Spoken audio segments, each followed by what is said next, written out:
This is the BG Sports Show presented by Sports Radio America. I'm back. And this is Sam. It's finals week, Sam, and the world It is finals finally week. ready to just retire and go away. Are you excited for finals week, Sam? I'm excited for finals Are you week. really? Yeah, I'm just excited to get it done. No kidding. Yeah, finals week is upon us. Yet that doesn't deter Sam because he is ready to roll. And I'm excited for all the finals I have to take this week too. You better shut your mouth I right have to now. go to the final every single day. I'm in my BG Sports Show final week. So I mean, technically. Technically. So, yeah, this is the final week of BG Sports Show, at least at 5 days a week for the year 2015. And then going into next year, we're going to have a little bit of a changed broadcast schedule. So I'm on my own finals week. I have to pass every single episode. I've got to make sure they get submitted on time. I, don't have academic ramifications, though, if I don't, do something. But my boss just yells at me. That's all that happens. So academia versus, career, it's a little different. But can't wait. regardless of the fact, though, we're still here. We're going to be rolling with you today. We've got a lot of good things coming up for you on the show today. Connor Christensen will join us later on in the show to talk about Conor McGregor and his 13-second victory on UFC 194. And we will be joined by our European soccer correspondent, Simon Mitchell, as well, to talk about the Euro 2016 draw and what it means for his home nation of England and Wales and a few other great places as well, and see if Germany's as clear a favorite as everybody thinks they are. So, but before we do any of that, though, we want to remind all of you that you can find us right here on Spreaker.com and on Periscope from 7 to 8 a.m. Central live, and you can also get us on Sports Radio America from 11 to 1 p.m. Central Time and on demand on iHeartRadio, iTunes, Spreaker.com, and on Podbean.com as well. You can find us on social media. We are on Facebook at The BG Sports Show. We are on Instagram at BG Sports Show. And as always, you can find us most actively on Twitter at BG Sports Show, at Baxter Colbert, and I am at Samuel_Wallace2. Sam, what happened yesterday? Do you know? What great event took place yesterday that would be a cause for celebration? What great event. Well, the Packers won. That is incredibly true. The Packers did win yesterday, although we're not going to spend this segment talking about it. We're going to spend next segment talking about it. However, I can wait. You need to get at least that token one Go Pack Go in. For those of you watching on Periscope, you're like, why are they fist bumping? Well, it's because we have the Go Pack Go chant playing in our headset. So you can listen live on Spreaker if you need to actually hear what's going on. However, Green Bay won. I'm excited about that, but that's not what we're talking about right now, Sam. We got to talk about everything else that happened in Week 14. I feel like we don't even have enough time to talk about everything that happened because I thought this was going to be a very boring week, and then the NFL was like, actually, no, it's going to be crazy. So let's try to strap ourselves in here and hold on for dear life. Should we get the boring games out of the way first that don't really matter? So Cleveland beat San Fran. Who cares? 24-10. Johnny got his first win. They snap a 7-game win streak.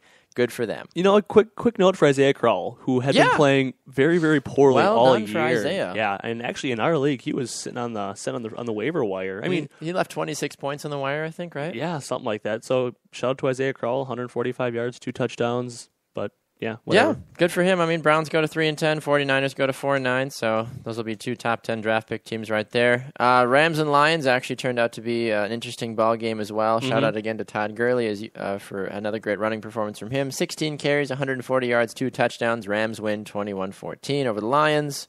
Man, how far the Rams have fallen. You can take it or leave it, honestly. I know the Rams are one of our top teams in our power rankings, and then they've just fallen out of favor since that point. Let's see, any other games that didn't really matter. Seahawks destroyed the Ravens 35-6. Doug Baldwin pretending to be a really good receiver. Same with Tyler Lockett. Man, I don't know how much longer they can continue telling people they're pretending, because that's 8 touchdowns in 3 games for Doug Baldwin. That's true. He's looking like a fantastic option now for those in fantasy leagues that are looking for it. Aside from that, though, those are the only games that didn't have any sort of ramifications, which is a little weird because the more we think about it, it's like, whoa. So let's start with games that actually had playoff ramifications. The Bills and the Eagles. The homecoming for LaShawn McCoy and the Bills. Unfortunately, he could not take down the Philadelphia Eagles, and the Eagles now go to 6-7, tied atop the NFC East at 6-7. Only in the NFC can you be 6-7 and still be tied for first place. Yeah, and again too with the Eagles, we talked about this last week. A good Eagles team is pretty good when they are. When they have all things clicking, they are actually a pretty good football team. I agree with you on that one. Yeah, now with this victory, the Bills now will drop to 6-7, and the Eagles go to 6-7. They're still in the running overall. I mean, the Bills have to have a lot of good things happen for them in order to get in the playoffs now. But for Philly, they're still very much alive for that playoff spot right now. Yeah, for Buffalo, Tyrod Taylor threw an uncharacteristic interception. He was able to move the chains pretty well with his feet. He had over 50 rushing yards, things like that. But yeah, the Eagles are starting to turn things around a little bit. I mean, they still have a few things to figure out. Somebody on Periscope asking what we think about DeMarco Murray and that fiasco. I think that, DeMarco Murray as a whole never should have gone to Philadelphia, personally. I think he should have stayed in Dallas. I think that was more of a power trip money thing from his perspective. Like, I can get way more money to go play for Chip Kelly. Yeah, that was your first mistake, bro. So that's about all we really have time to dive in on that one, unfortunately. Another game that actually had playoff implications, regardless, the Saints and the Bucks. Yeah. Tampa Bay was on a big semi-winning a pretty good winning streak. That's what I'm looking for. And the Saints are just kind of whatever, hanging out at the moment. Yep. Tampa Bay was my pick to win this game, although the Saints decided to come back and make it a contest and win 24-17 over the Bucks. Yeah, Drew Brees, looking good. Over 300 yards passing, 2 touchdowns. Trying to figure out the New Orleans backfield right now between C.J. Spiller and Tim Hightower. And a lot of people thought Spiller was going to be the next man up. But Tim Hightower actually, if anybody had been watching when Ingram first went down with an injury week or so ago, Hightower actually got the first crack at the carries behind him. That is true. He kind of hopped right over Spiller, so he 28 carries, 50 or 85 yards and a touchdown. Yep. So now the Bucks are 2 games out of the playoff wildcard contention at the moment. We'll see if that makes a difference going forward for them. They'd have to win out and hope for a few other teams to lose, especially now that they're 2 games out of a wildcard spot. So the way Minnesota's been playing recently, though, that might be a possibility to get in. Yeah. The Jets took down the Titans. The Jets go to 8-5. They stay in a wild card race with that one. Yeah. 30-8 victory for the Jets. I don't really have much to say except Brandon Marshall's a very good wide receiver. 6 catches, a touchdown, 125 yards. I was going to bring up Brandon Marshall as well, and he is just continuing to have a phenomenal year. Once again, he's the only wide receiver to have a 1,000-plus yard receiving season for 4 different teams. Yeah. Which is crazy.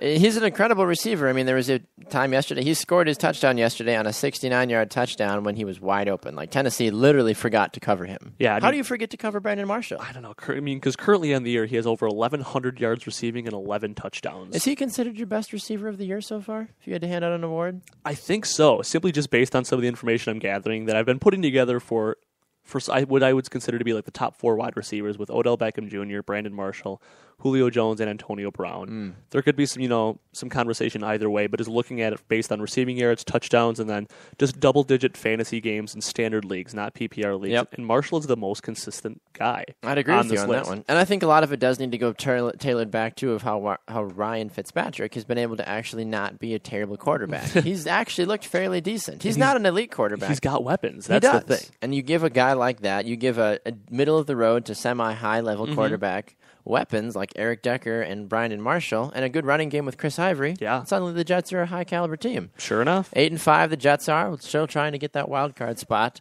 Steelers-Bengals, this was a very marquee matchup yesterday, although anything and everything that could go wrong for the Bengals did go wrong yesterday. It did. Tyler Eifert left with a concussion. Andy Dalton broke his trigger finger. Well, he broke his thumb. There it is. More than likely going to be done for the year, barring some sort of a test today that cures him of whatever his broken bone he might have in his hand.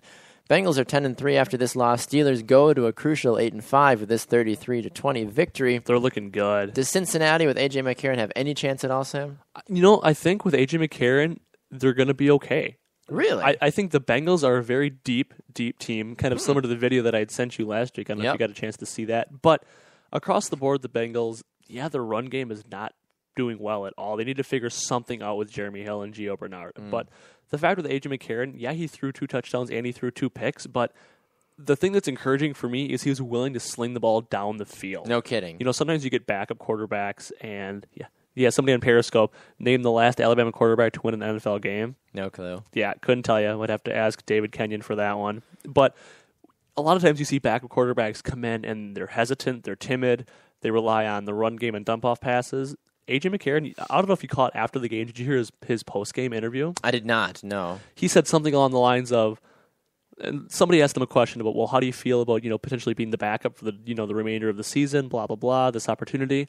And very, straight face, he was like, that's how Tom Brady started. He got an opportunity to step up when Drew Bledsoe got injured, and I'm just kind of looking at it the same way. And I'm like, wow. Okay, so he's well saying done. he's Tom Brady then. All right. I don't think he was saying that, but I appreciated his candor and just the way he was like, yeah, like, and he looked very confident. True. So, again, will it be the same without Dalton? No. But I don't think it'll be as bad as it might have been otherwise with a different backup. Fair enough. Jacksonville got a crucial victory while the Colts dug themselves into a bit of a hole with Jacksonville pounding them into the ground. 51-16. Great win for Jags for days. Jacksonville.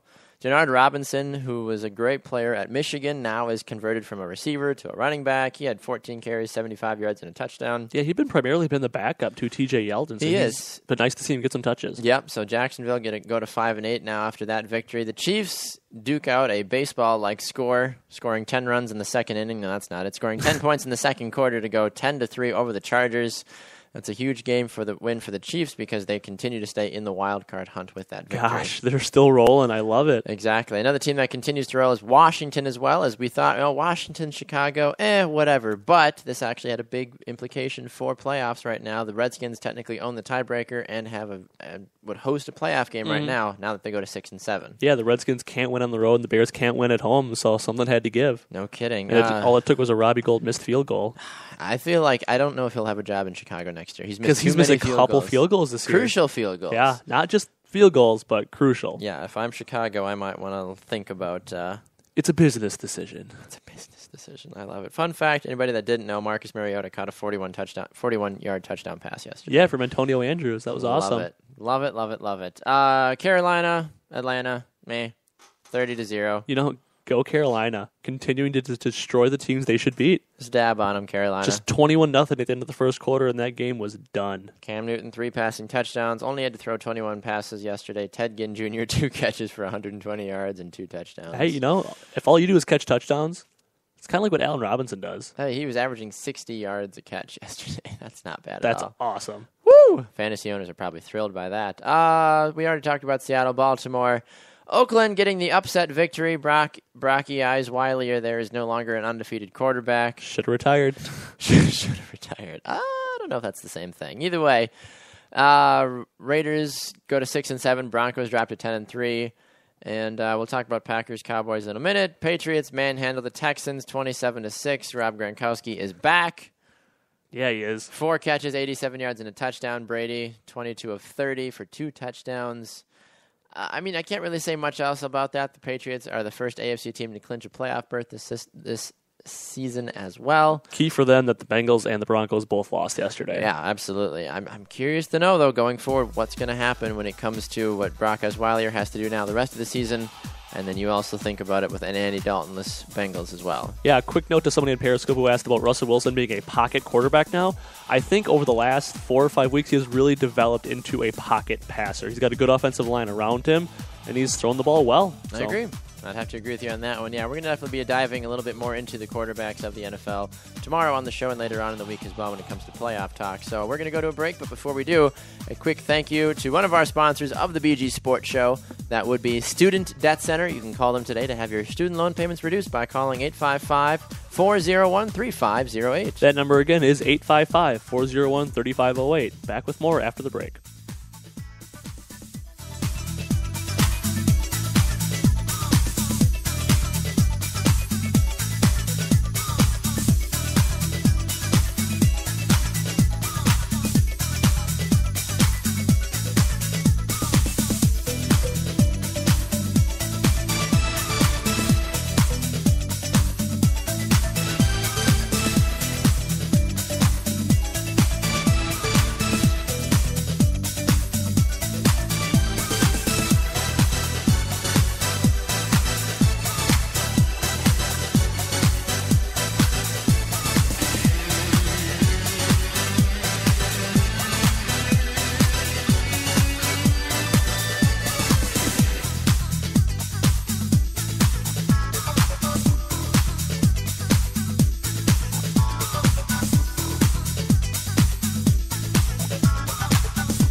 Welcome back to the BG Sports Show, presented by Sports Radio America. I'm Bax. And this is Sam. Quick reminder for all of you folks that if you enjoy listening to the BG Sports Show, you can find us right here every Monday through Friday from 7 to 8 a.m. Central live on Spreaker.com and on Periscope as well. We are also broadcasted from 11 a.m. to 1 p.m. Central Time on SportsRadioAmerica.com, live 365, and tune in. Woo! Go, Pack, go! I just want to put that on a loop for this entire segment. You Green might as Bay well. won, Sam. They are now 9-4, 28-7 over the Dallas Cowboys. There's fewer teams in the NFL that I enjoy a good Packers victory over than the stupid Dallas Cowboys. Than America's team. Screw that. They are not America's team. I don't know. What part about... Okay, can I just for a second? Here we go. So Hold on. He's going to get up on his soapbox now. Let me just climb up on my soapbox here Yep. real fast. Okay, Yep. Now I'm up on my soapbox. So... I think it's completely stupid that Fox wasted their time yesterday with this game, calling it America's Game of the Week with Troy Aikman and Joe Buck. No reason for it. You don't send your quote-unquote best commentators to a game where it has zero playoff implications for Dallas, and Green Bay, 99 out of the 100% should have just steamrolled them, which they did. Yeah. It was a boring game. Matt Castle's the starting quarterback, so Troy Aikman can't be all up on Tony Romo like he's the greatest quarterback in the NFL. So true. Des Bryant had one catch yesterday, so Yep. everyone can shut their mouths about that. So would you have rather had the other 3 o'clock game, which was Denver and Oakland? Yeah, Okay. that'd have been a way better game. 'Cause All right. Oakland actually played a very good game. You know, Oakland had like... What part of Dallas, Green Bay were you like, this is going to be a barn burner of a ball game? Nothing. No. Nothing at all. But you know what? As a Packer fan, I don't care. Oh, I know, but when I first turned the game on and I heard that those are the guys doing the game, they're like, America's Game of the Week. I'm like, this is not America's Game of the Week. It's like 2 of America's teams. Come on. I don't care. Give the people what they want. They don't want Troy Aikman and Joe Buck. Well, no, that's true. I just feel like from a programming perspective from Fox, that was a bit of a mistake. Well, it was an NFC game, so it has to be Fox. Fox doesn't do AFC games. Well, we've seen CBS. We've seen two NFC teams on CBS though. I forget who the Packers. When they're play. playing AFC teams, though, when you have an NFC matchup, it's always going to be on Fox. I understand that. I just feel like that could have. I feel like the game of the week. Somebody should have gotten flexed to the 3 o'clock spot or There something we go. from the noon game. That's fine. I just feel like they could have done so much better. Are you gonna get down now? You're making me uncomfortable. I'm like an inch taller than you on my soapbox. All right. Either way. So I just needed to get off. I just needed to tell that because All right. fewer things infuriate me more when I find that it's, oh, look, it's Troy Aikman and Joe Buck. It's Dallas, Green Bay. Oh, look, it's Dallas every week. Dallas. Stop. Well, it's Troy Aikman. They're 4-9. Nobody cares. You know, Romo's coming back like week 17. They're like 80 weeks out of the playoffs. There's no way they're coming. They're going to roll him out there. Yeah, he's going to be out in a freaking full body cast. All right. I'm tired of it. We need to talk about the Packer game. Talk about it, Sam. Go. All right. What are you going to say? Positive things? Sure. Gonna start right away with the obvious. When was the last time the Packers rushed for 230 yards, over 200 yards as a team? It's been a few days. It's been, I think it was like since 2002 or 2003. It's been a few years then, yeah. It's been a long time since the Packers rushed for that many Woo, yards. in a baby. game. Yeah, I don't know how many times you can say that. When you just mentioned off the air, Aaron Rodgers threw a very quiet 218 yards and 2 touchdowns. Yeah, when's the last time you can go 2-0 and go, 22 of 35 for 218 and post almost a near 100 quarterback rating, but nobody cared yesterday, No. honestly. It's like, oh, look, Eddie Lacy is back, and Yeah, everyone he was is. going crazy, like, look at that explosive running, that's why we drafted him. It's true. I mean, when he makes contact with the defense at the 15-yard line and carries half of Dallas's defense to the goal line, Once again, no reason for this to be America's Game of the Week if Dallas that can't you need to tackle. let it go. They can't tackle. You need to let it go. So stupid. I know, but you need to let it go. Sorry, go ahead. Are you done? For now. Fine. But it was great to see Lacy bounce back. Mike McCarthy's back under center with the play calling. We'll talk about that in our next segment to see if some of the Packers' problems on the field have really been solved. But otherwise, Rodgers spread the ball around very well yesterday. It was nice to see Randall Cobb have a good game, 8 catches off of 12 targets. And one thing that really stuck out to me is I think the offense is sending a message to Davante Adams that says, unless you can start catching the ball and doing your job, we're not even going to throw you the ball. 3 targets, 2 catches, 12 yards, 6 yards a catch. Yeah. Yeah, I'm glad that they're finally. I think that's one thing McCarthy probably said right away, and that when he got the play calling duties back, he's like, enough of this. Let's stop trying to make Devontae a thing because it's just not happening. We're not going to target this guy. How many times? 10 or 12 times a game on the sidelines is he sitting there with the play sheet in front of his mouth, just going, "Oh my God, he is terrible." But now he's like, "Oh, I'm in charge of the play calling." So he's Devontae. Sorry, yeah, you can go out there. That's fine. Just run run routes and block. Be a distraction. Way to go, man. Buy your time. Jordy Nelson's like, ha. Anyway. But no, I mean, it was a good passing game overall. I think James Starks continuing to prove that he's a very good dual threat running back out of the backfield. He ran for 71 yards yesterday. He caught 4 passes for 32 yards and a touchdown. He scored twice yesterday. So James Starks, by all accounts, had a fantastic day. Career high for him for a season of 5 touchdowns this year now for a Packers number 2 running back. It's pretty awesome. That's a very impressive number, especially with how much the Packers have needed him to come on the field. I'm a little disappointed. Scott Tolzien, 2 carries, -3 yards yesterday. I expected better from him. Come on, Scotty. Way to take those knees. Oh, man. At the end of the game yesterday, I was watching it with some friends, and suddenly someone's like, who's the new quarterback? Is Rodgers hurt? I looked, I'm like, Scotty T. Just chill. We're fine. I'm like, we're up 28-7, and there's like a minute left. They're just bringing in Scotty T to do some kneel downs and call it a day. Yeah, gotta let him get his token jersey dirty a little bit. Exactly. Probably like roll it on the ground a little bit. Oh, no. Oh, look how much I played. I've fallen and can't get up. Aaron, did you get your jersey this dirty? No, man. Look how dirty. Yeah. Yeah. I can see that. No, it's great to see Scott as part of the stat line, even though it'll definitely hurt his career numbers. Be like, oh, you ran for -3 yards. Whoops. Yeah, but Dez Bryant, what's going on with him? Dez Bryant is that classic case of no Tony, and Matt Castle proves once again that he is not a starting quarterback in the NFL because Matt Castle never will be again, and the fact that anybody's ever tried to hype Matt Castle as a quarterback is just wrong. And this was Dez Bryant's, statistically speaking, the 3rd worst game of his career. 3rd worst? 3rd worst. How do you go 1 catch for 9 yards and have it be your 3rd worst? Either 1 catch for fewer yards or no catches at all, or... I don't know how they figure that, but his 2 other worst games came when Tony Romo was on the sideline. Shocker. Yep. So is this a classic case of saying that this Dez Bryant is only good when Tony Romo's on the field? I mean, I hate to say it, but the numbers aren't lying. I agree. Yeah. I agree. I mean, it was a good move. Obviously, Green Bay lost Sam Shields with a concussion early in the ballgame. So after that nice pick, once I saw that occurrence, I was like, maybe this is going to... If I'm Dallas... Sam was covering Dez. Yeah, he was. Let's just badger Dez Bryant with passes now, and they didn't seem that was a good idea, apparently. No, and to Dom Capers' credit, I don't say that too often because he's either like the hero of the Packers defense or the city of Green Bay is calling for his head. Usually the latter. But he was drawing up some very well thought out and well timed blitzes yesterday. He was bringing the heat even late in the game. I noticed that, yeah. And bringing guys off the edge, running stunts up the middle. It was, again. This goes to show you that Matt Castle is not a starting quarterback in the NFL. I agree. I feel an Aaron Rodgers, a Drew Brees, a Tom Brady, somebody like that would be able to identify those blitzes at the line, call an audible. And not that they weren't well disguised, but I don't think Capers necessarily they were pretty obvious. Had to try too hard. We've got 7 in the box. We're going to blitz you. Yeah. Now try to stop us.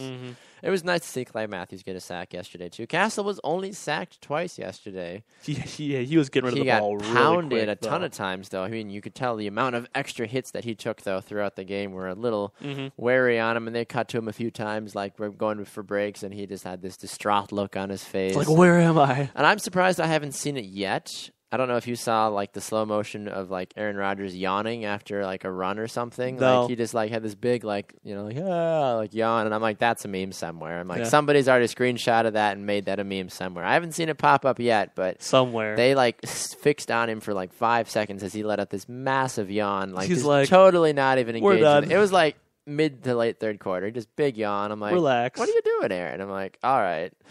Either way, though. So, I mean, negatives, is there really anything? Is it a negative thing that Aaron Rodgers was quiet yesterday? I don't think so because the Packers, their game plan was we're going to run the ball, and they stuck to it. And they ran the ball more than they passed it yesterday, which for Mike McCarthy, that's generally what they do. He likes to establish their ground game, and up until this point, the Packers had been running on about 40% of their offensive possessions, and it was over 50 yesterday. So it was nice to see them run 5 or 6 times in a row, especially on that big fourth quarter drive that led to James Stark's second touchdown. And I think maybe that was one of the first things when McCarthy, when we talk about it next segment too, might have tried to implement right away. He's like, look, I think Tom Clements. Yep. Tom Clements. I don't know why I had a different last name in my head. Tom Clements, would try to abandon the run so early in a ball game. It's like, we tried running 7 times. Lacey's got 6 yards. Well, what's done? Whatever. Screw it. Let's just throw the ball the rest of the game. Like, that's not good. You need to give it time. Exactly. So overall, though, it's a good win for Green Bay. They sit on top of the NFC North now with a 9-4 record.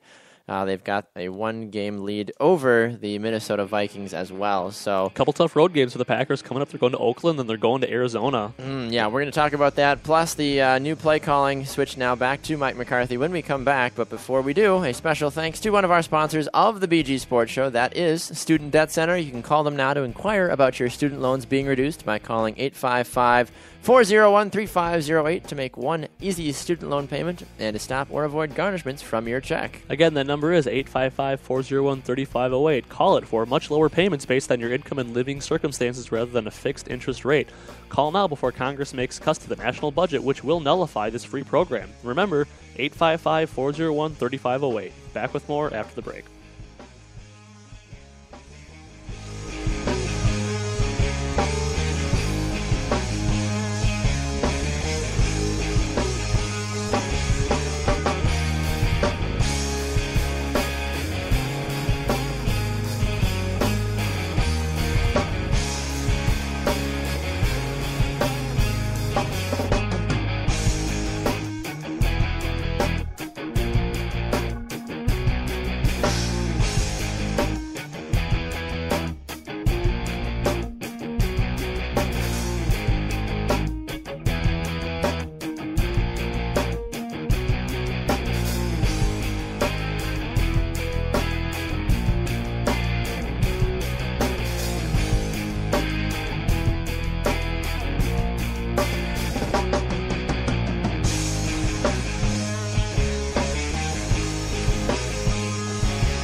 Welcome back to the BG Sports Show presented by Sports Radio America. I'm Bax. And this is Sam. Quick reminder for all of you savants of the social media world that if you enjoy the BG Sports Show, why not give us a like on Facebook, the BG Sports Show, or go to Twitter and Instagram and follow us at BG Sports Show. Yeah, you can find news, articles, videos, pictures, and more pretty much every day of the week. If you want to follow us on Twitter, we are at Baxter Colbert and at Samuel_Wallace2. Woo!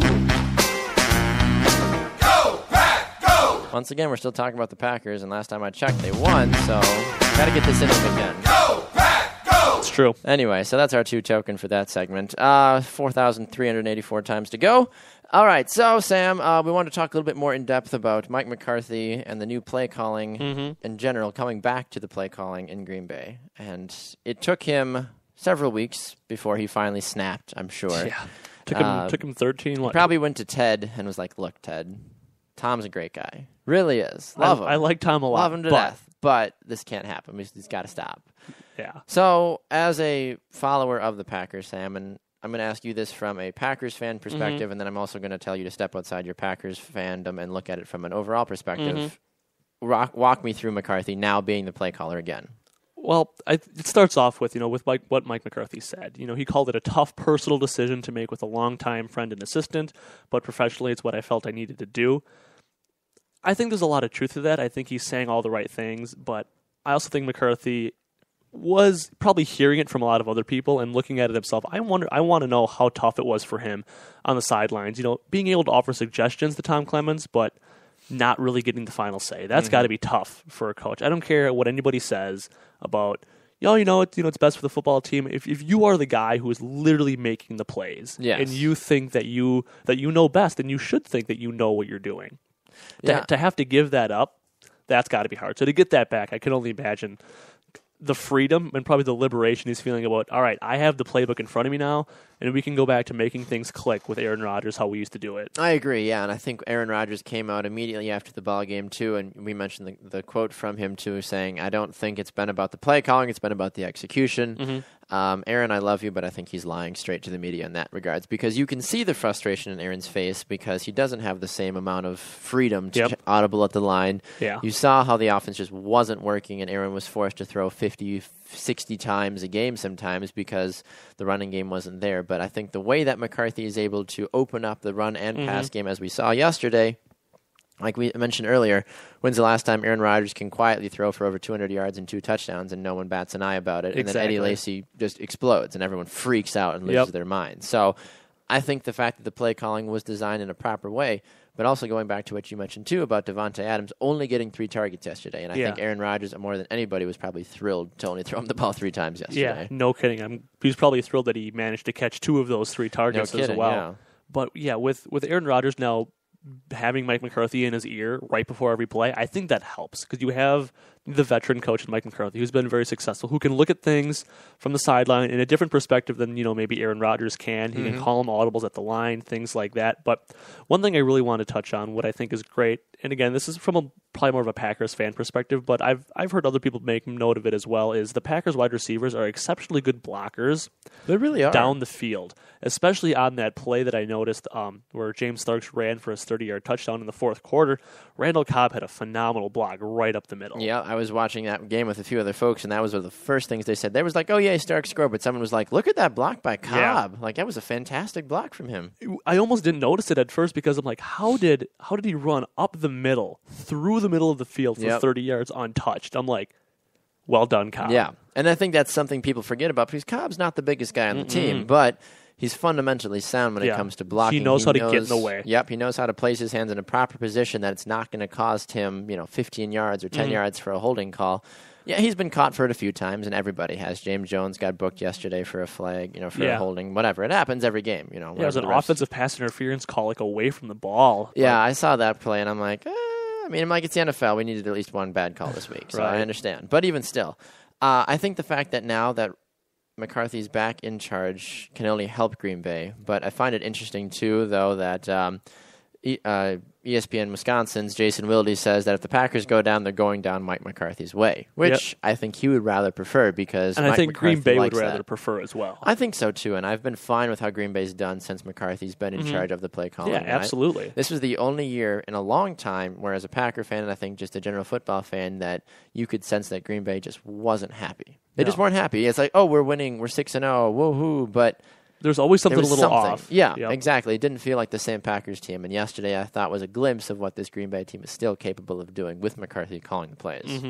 Again, too, like what Aaron Rodgers said, yes, it's about execution. That's true. You, regardless of who's calling the plays, you still need to execute well. And there was a number of times when the Packers clearly weren't executing. They weren't doing it. But a lot of it, I think, has to do with play calling and the confidence of the players and who's calling the shots. That definitely helps. And it really opens up the playbook to Aaron Rodgers. And McCarthy, he's calling the plays, but he, in turn, gives Rodgers a lot of freedom. He really does. At the line. And we got to see that yesterday. I mean, like we said, it was a quiet 2-touchdown performance for Rodgers yesterday, but he was comfortable. He knew what he was doing, and he was completely fine with letting Lacy carry the brunt of it. And it was raining yesterday, too, so as a quarterback, you're like, I really don't want to have to throw more than 30 times in this game because it's already hard enough to grip the ball, and if I have to get into a slinging match, it's not going to work out well. It's not going to end well. Although, if anybody's going to get into a slinging match, I'm glad it was Rodgers and not Castle. Oh, God, Matt Castle. Great guy. Love him.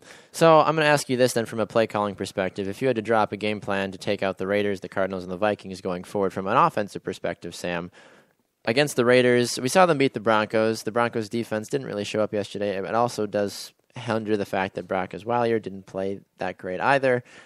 I feel like if you're Green Bay and you go to try to attack the Raiders, I'm trying to think what would make the most sense to go after them, I guess. Do you try to torch them with Charles Woodson in the passing game? Oakland is not a team I'm very familiar with, unfortunately. And actually, to the Broncos' credit, the Broncos played an exceptionally good game on defense. The offense for Oakland did not play well at all. They had less than 200 yards offense as a team. Derek Carr threw for 135 yards. They rushed for 27 as a team. Yeah, it was. That was it. It was one of those weird games yesterday where it was like Amari Cooper didn't do anything at all yesterday, really either. So it was a weird win for Oakland. I mean, it's good for an Oakland Raiders fan. I'm sure that I've been dying to get revenge against Denver for years, but yeah. Even still. Yeah, as far as drawing up game plans, I don't know. I mean, I think the Packers should be able to handle Oakland. I don't want to say handle them easily, but I think they're rolling in the right direction. But I think a good coaching matchup that I'm excited for is when the Packers play the Cardinals. I agree. And just as a quick side note about the Packers-Raiders game, Derek Carr is having a better year statistically than Aaron Rodgers is. Yeah, well, so are a lot of other people in the NFL. Well, yes and no, but it's interesting, though, that it's Derek Carr, though.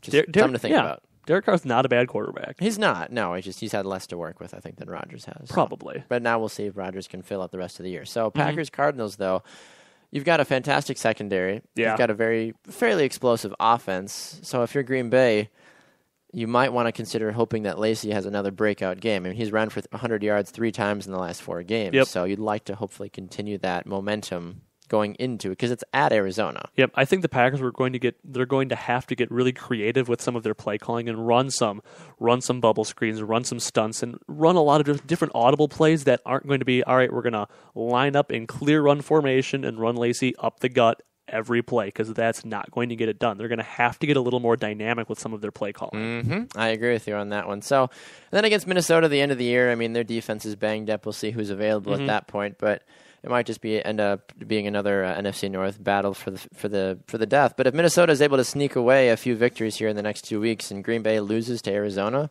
that could still end up being an NFC North title game right there. It opens up a lot of different possibilities. It does. So. It really does. So, all right, well, we are going to jump to a break. But when we come back, we're going to be joined by Simon Mitchell, our European soccer insider, to talk about the Euro 2016 draw and what that means for his host nation of England. And then we'll be joined a little bit later by Connor Christensen to wrap things up here after we talk about Conor McGregor and his UFC 194 victory. Back with more right after this.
Welcome back to the BG Sports Show presented by Sports Radio America. I'm Bax. No more Sam. He had to run off and take a final and do all kinds of college and academic things, so we wish him well on his final. But we are joined here now via the phone, via the Pony Express, the carrier pigeon that's bringing his cell phone signal to us all the way from England. It is our European soccer correspondent, Simon Mitchell. Good, well, I guess evening to you, or afternoon to you, Simon. What is it there for you? It's afternoon. It's 10 to 2 in the afternoon. Okay. So then that's not too bad then. So your day's wrapping up, but the rest of us are still starting things off here in the States. Well, I'm halfway through the day. I've just had some lunch. I've just walked the dog, so I've got another afternoon of work. Fantastic. Well, we're glad to have you here on the show to do a little bit of work for us, and we want to talk to you today. It's kind of a two-part series. Today we're going to be talking about the Euro 2016 draw. And then on Friday, we'll be talking a little bit of UEFA Champions League and some other crazy European soccer action. So I guess we just kind of want to jump right into it here with all the groups for Euro 2016. And immediately, I just want to get your reaction. Your home nation, England, they are drawn into the group with Russia, Wales, and Slovakia. What are your thoughts about your boys from England and their opportunity to maybe advance from the group, if not their chances overall in the tournament? Well, this is England. It's actually, on paper, it's a relatively simple group. And the way the tournament is now run, the top two teams go through automatically. Mm-hmm. But then the I think it's four second or third best teams from the groups. I'm not sure. It's got very complicated, but only 8 teams drop out at the group stages. Okay. So a win, potentially winning one match and losing 2, could get you through to the next stage. So England have got every opportunity to get through the group. Russia and Slovakia aren't the forces they were. The biggest game for England is going to be against our neighbours, Wales, or as they've been renamed over here, Gareth Wales. I was going to say, that Bales. seems, Gareth Wales seems more appropriate with how well he has played. I mean, you have to just consider the fact that Gareth Bale has basically revolutionized what Wales football is. I mean, what's the thought on your side of it? Not Gareth Bale on his own. You've got Aaron Ramsey at Arsenal. You've got Ashley Williams at Swansea. You've got a spine with Ramsey in midfield, Gareth Bale attacking. The only thing that Wales really lack is a good striker, a really good striker. And the irony is, for many years, for the last 20 years, Wales have always had a good striker and not much else. They've had the likes of Mark Hughes, Ian Rush, Dean Saunders, even somebody along the lines of Robert Earnshaw, who was able to score goals for fun for Wales but not do it in the league. So Wales have always had an out-and-out quality striker, but then nothing behind it. And they've finally got a team behind it. No real striker. Hal Robson-Kanu is the man that they're using, or Simon Church. Both play in the Championship and League One in the UK. So I don't see them as a big threat, but a team with motivation that plays well is as formidable as the greatest team in the world. That is very true. So if you had to make a prediction, will it be England and Wales that advance from the group, or do we see Russia maybe sneak out of that group? Because I feel like they're probably better than what Slovakia's got. I think Slovakia have got Marek Hamsik, who's at Napoli, who's a good player. Russia, they've all got individual players. If looking at it, I would say that England and Wales will probably go through that group. Okay. And I would probably put Russia as one of the better third-place teams. I would agree with you on that one, absolutely. Now, I've heard mixed reviews about who the favorite is to win this tournament. I feel like, at least from what I've been hearing, more so than anybody is Germany. I mean, you look at even the group that Germany was drawn into. They play Northern Ireland, Poland, and the Ukraine. Seems like a pretty easy set of games for the Germans to sneak out of their group and probably run the tables at least for a little while. Do you agree with that? Germany played Poland in the qualifiers. They were in the same group with the Republic of Ireland, not Northern Ireland. I would say Germany should walk that group. They should win all of those games. And the lucky thing for plucky Northern Ireland, who, don't forget, if we remember when we talked about qualifying, won their group, the lowest ranked team to ever win a qualifying group for a European Championships. Again, like Wales, a good team filled with good players who all play well for each other. They're a fair... I think of the right turn of phrase. They're a fair team. They're not a bad team. They're not a terrible team. They're a fair team. Poland are very much about Lewandowski. The Ukraine are the whipping boys of the group. I can see Germany winning it, but I can see Northern Ireland nicking second place. Really? Okay, that would be. I can see Northern Ireland. I mean, they've got Poland in the first game. I can see them holding Poland. I can see them beating the Ukraine, but I can also see them play well against Germany. So. We'll see. That could be a potential upset on the alert. So from what I'm looking at here across all the groups, Simon, we're speaking with Simon Mitchell, our European soccer correspondent here on the BG Sports Show. Looking at Group E of the Euro 2016s, that's Belgium, Italy, Ireland, the Republic of Ireland, and Sweden. Is this the outright group of death out of the 6 groups here at the Euro 2016s? We do love a group of death, don't we? Yes, this is the group of death. Belgium, the number 1 ranked team in the world. Mm-hmm. Italy, who are always, apart from the last World Cup where they went out with England, are always a good tournament team. You don't know what Italy's going to turn up. Sweden are Zlatan Ibrahimovic, and that's about it. And Ireland, who are in the same group as Germany and Poland, who beat Germany in their group, in their qualifying group. You would have to say that could be very tight, very tight indeed. Belgium lost to Wales in Cardiff in qualifying. Italy stuttered. Sweden came through. I mean, they're all big teams. They're all big name teams, but they're all stuttering. There isn't a team that you would look at and go, they are nailed on to win. Yeah, I just have a hard time thinking like Sweden or even Ireland are going to be able to do much in this tournament to really shake up anybody. Belgium just kind of seems like a clear favorite, a second clear favorite overall, as well with Germany to win the entire tournament. I think Italy and Ireland are capable of doing some things to maybe shake things up a little bit, but even when it comes to Sweden, like you mentioned, Zlatan Ibrahimovic is all that really remains for that team.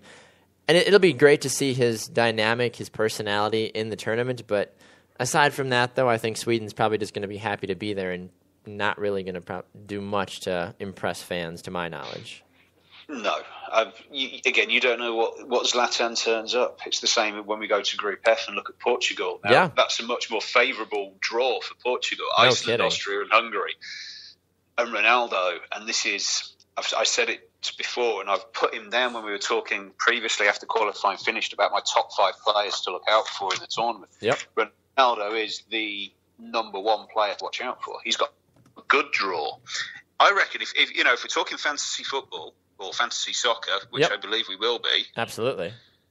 Ronaldo is most definitely going to be scoring goals, especially against Iceland, Austria, and Hungary. Oh, I agree. I think if you're looking for someone to pack in the amount of goals and get you some early wins in fantasy soccer, you want to have, Cristiano Ronaldo on your club, on your fantasy club, in those first few group games. So, looking also over at Group D and Group A, give me your thoughts about Group A: Albania, France, Romania, and Switzerland. France. It's France all day long. It's the tournament's in France. The draw is held in France by French people, and the head of UEFA is a disgraced Frenchman who was once a former French superstar. So they've grown the tournament to make it easier for France. They've done the draw easy for France. They're playing France in easy places for them to play. I'm looking at the betting now, looking at the outright odds for the winners, and France are joint favourites, both at 10-3 with Germany. Really? Yep. Spain are 5-1, and Belgium, England, Portugal are all 12s. So favourites are France and Germany. Are France purely based on France's draw? I was just going to say, I was like, based off of the draw, but is France as a national team good enough to get by a Germany or a Belgium if they have to face them in the latter rounds?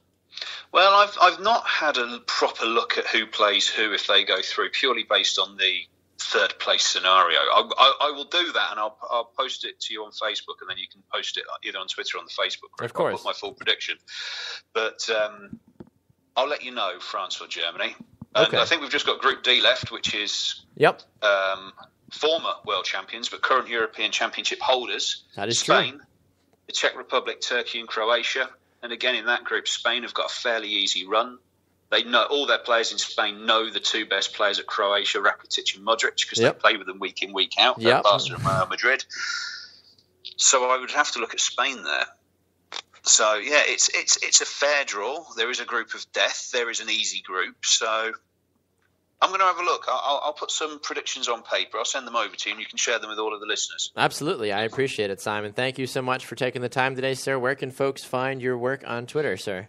I'm on Twitter. I'm at Mitch Smash, i.e. Hulk Smash, but Mitch first. Forgive the swearing sometimes when Tottenham play, but when you lose to Newcastle at home, you just can't help but use foul language.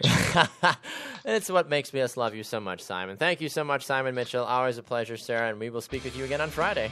I'll speak to you Friday. Have a great week. You too, sir. All right, we're going to jump to a break. When we come back, the wait is finally over. Connor Christensen will be here to talk about Conor McGregor and UFC 194 as a whole. You're not going to want to miss it. We'll be back right after this on the BG Sports Show.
Welcome back to the BG Sports Show presented by Sports Radio America. I'm Bax. And this is Connor. Good morning, Connor. How are you, sir? Oh, just wonderful. Are you? I am. Oh, good. It's a great day. Even though the weather outside is frightful? I like the rain, so. Yeah, it's true. And it's above 50 degrees. That is also So true, who which is would- weird. who It's would've thought December that? 14th, and it's above 50 degrees in Wisconsin. Yeah, seriously. Pretty much every Wisconsinite has vanished into the basements of their house saying, "Where's the snow?" Yeah, Like they don't pretty know. much.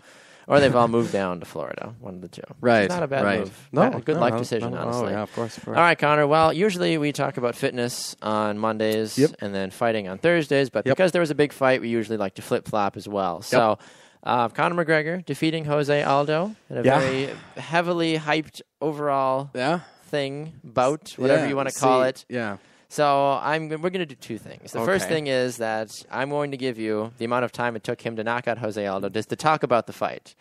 So you're going to have 13 seconds. Oh, boy. To just give me as much information as you can, and then we'll stop, and then we'll do it for real this time. But Okay. I'm curious to see how much information you can talk about the fight, just to give you an idea of how quickly it happened on Yeah. your end. It's going to be tough. It's one thing it's one thing to say, "Oh my gosh, 13 seconds, that was so fast," but to actually experience Yeah.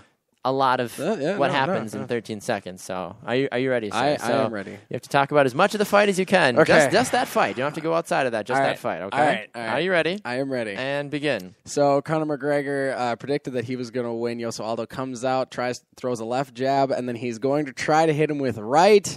But then McGregor wasn't there, clocks him in the face, just as he predicted. Conor McGregor's a Jedi. Time. Conor McGregor's a Jedi. He can see things before they happen. He's a Jedi. He's a Jedi. I didn't realize that going into the fight, like predicting the fight. Yeah. I didn't realize that Conor McGregor was a Jedi. Now you know. If but I had known is that, he a Jedi though, or is he a Sith? Was He- Jose Aldo a Sith? that's a good point. Because That's a Conor good point. McGregor talks about, dethroning the king, a new man will rise up, or whatever his commercial is that he does. Yeah, that's a fair point. That's a fair point. I don't know. Think about that one. Ooh, Connor, yeah. if you're listening, are you a Sith or a Jedi?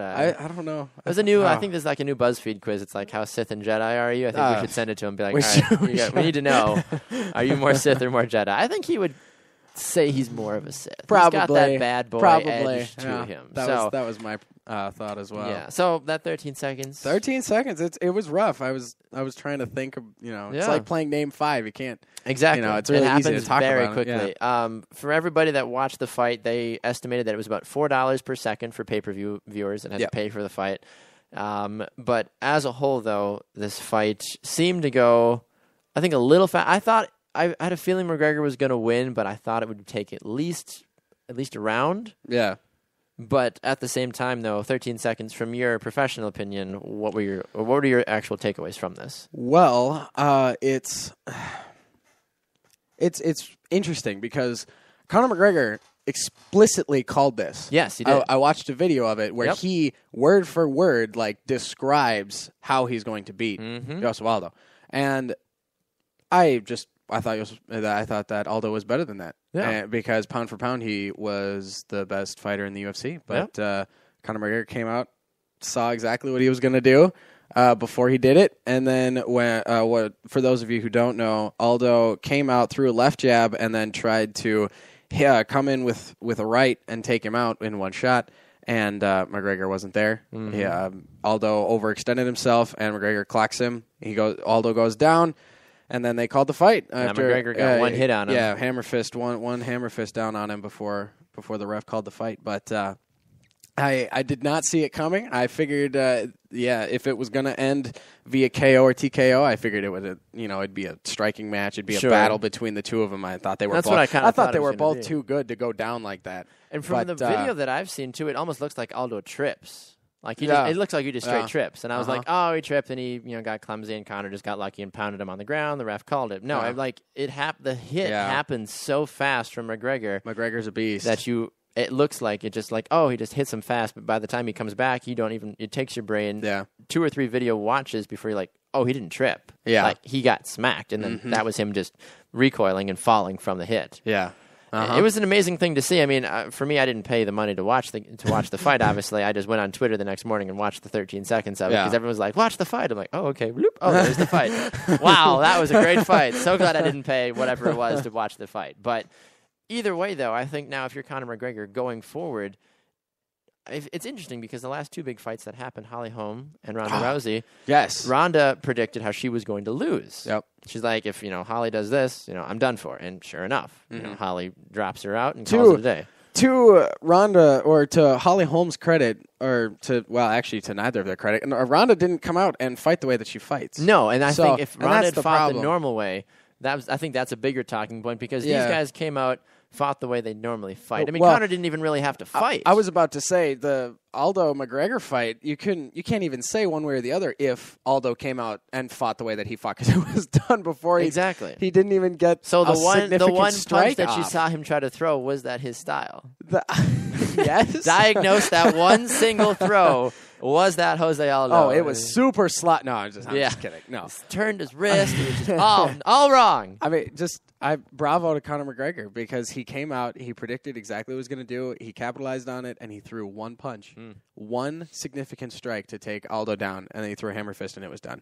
2 strikes, and it's done. And that is a testament to just how fast and powerful and just how good his vision is as Conor McGregor. He's a phenomenal fighter. So now, from everybody else that's in the UFC, we heard the guys that fought in the fight right before the main card. So I forget the name. I forget the name. Chris Weidman and Luke Rockhold. I think it was Weidman that was saying. Who won? Was it Luke? Rockhold did. Luke Rockhold, whoever the winner was, saying that he wants to fight McGregor after he saw how quickly the thing finished. He's like, I want to fight him. Like, let me get a shot at him too.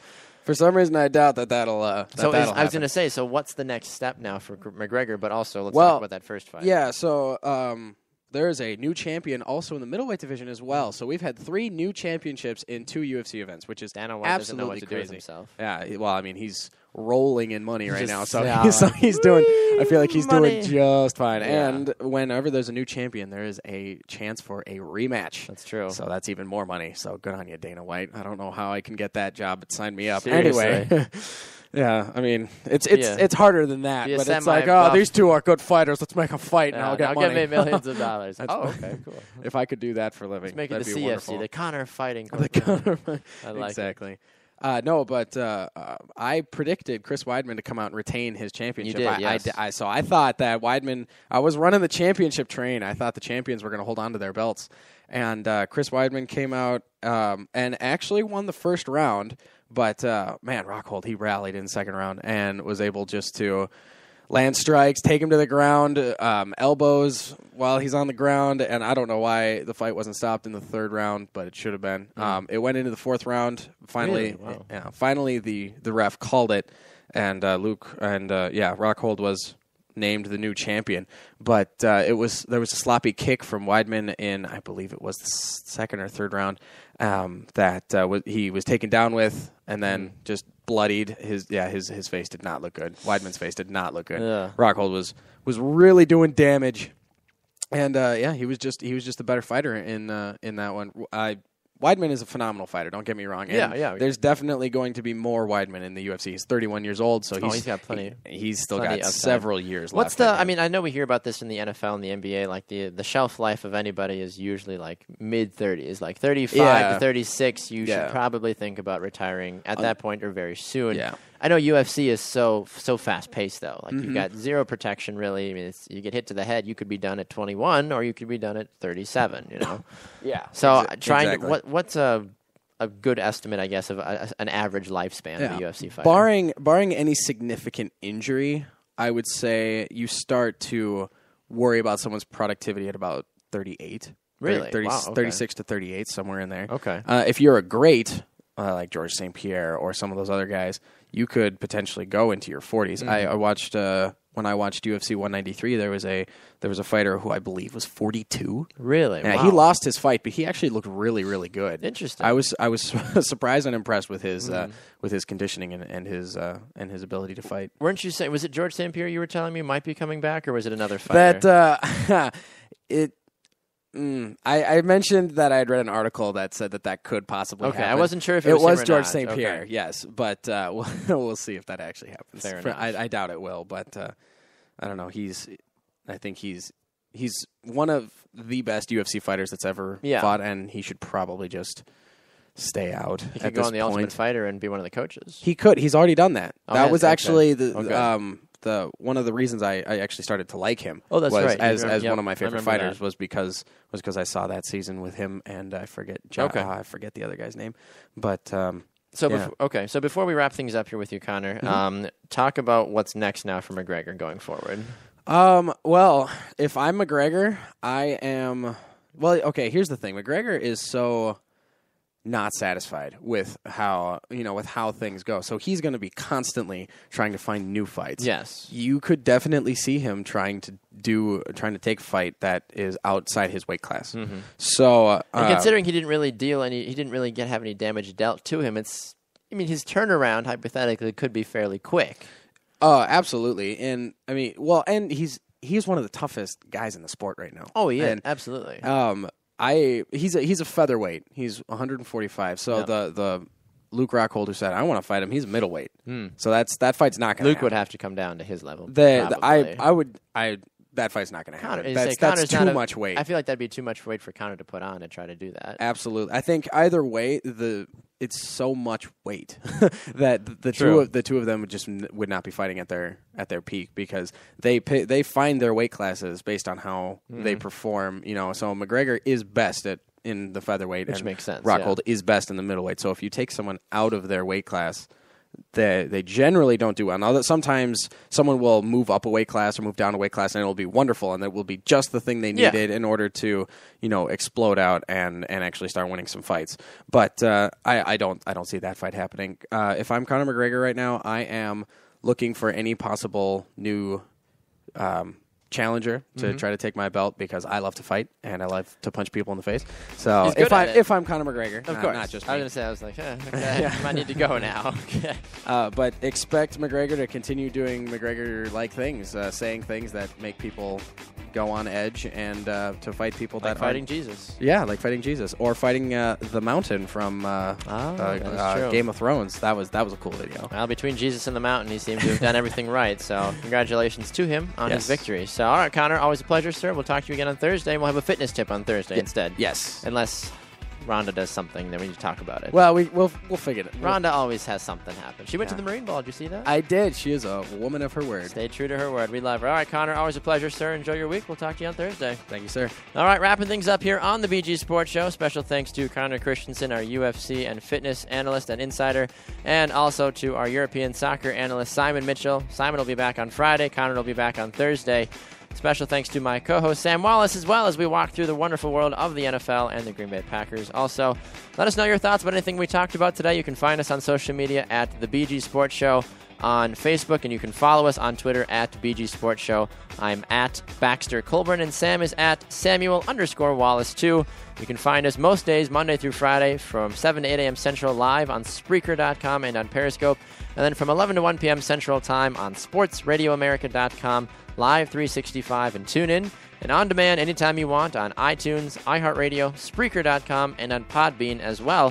For everyone here at the BG Sports Show, enjoy your Monday, and we'll see you all tomorrow. Have a great day, everyone.